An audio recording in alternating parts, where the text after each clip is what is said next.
Panglima TNI Jenderal Andika Perkasa akan mengakhiri masa jabatannya sesuai peraturan perundang-undangan pada tanggal 31 Desember 2022 mendatang.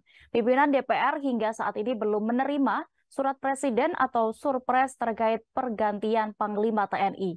Namun, Ketua DPR RI Puan Maharani memprediksi pemerintah akan segera mengirim surpres Panglima TNI untuk diproses di Komisi 1.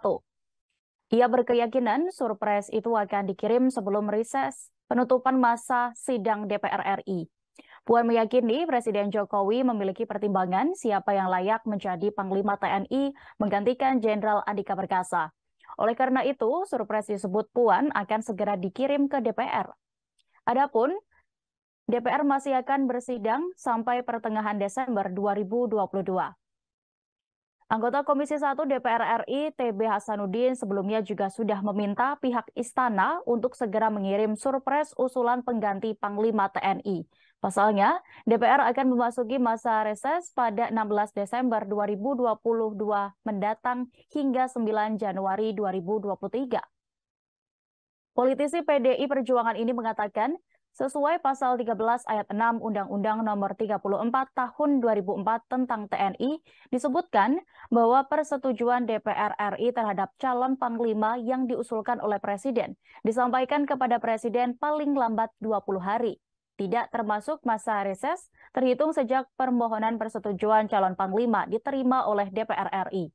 Dengan demikian, paling lambat tanggal 25 November 2022 mendatang, DPR RI setidaknya sudah harus menyampaikan persetujuannya atas calon Panglima usulan Presiden.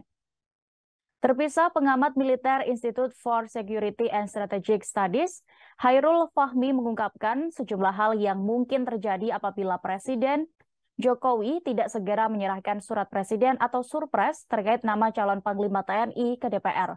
Ia berbicara soal kemungkinan 2 dari 3 kandidat yang mungkin diusulkan memiliki masa dinas aktif cukup singkat.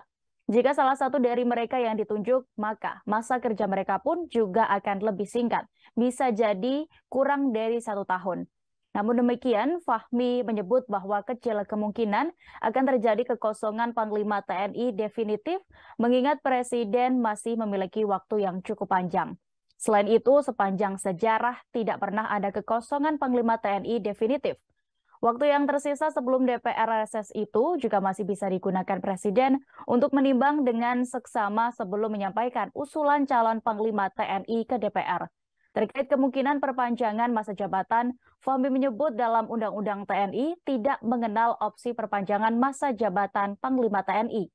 Sebagai informasi, prajurit melaksanakan dinas keprajuritan sampai usia paling tinggi 58 tahun bagi perwira dan 53 tahun bagi bintara serta tamtama. Hal ini berdasarkan pasal 53 Undang-Undang Nomor 34 Tahun 2004 tentang Tentara Nasional Indonesia. Merujuk Undang-Undang TNI itu, Jenderal Andika Perkasa akan pensiun pada tahun ini. Dia akan berusia 58 tahun pada 21 Desember 2022.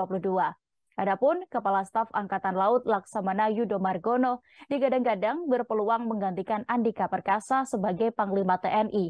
Yudo baru akan pensiun pada tahun 2023. Terima kasih sudah nonton. Jangan lupa like, subscribe, dan share ya.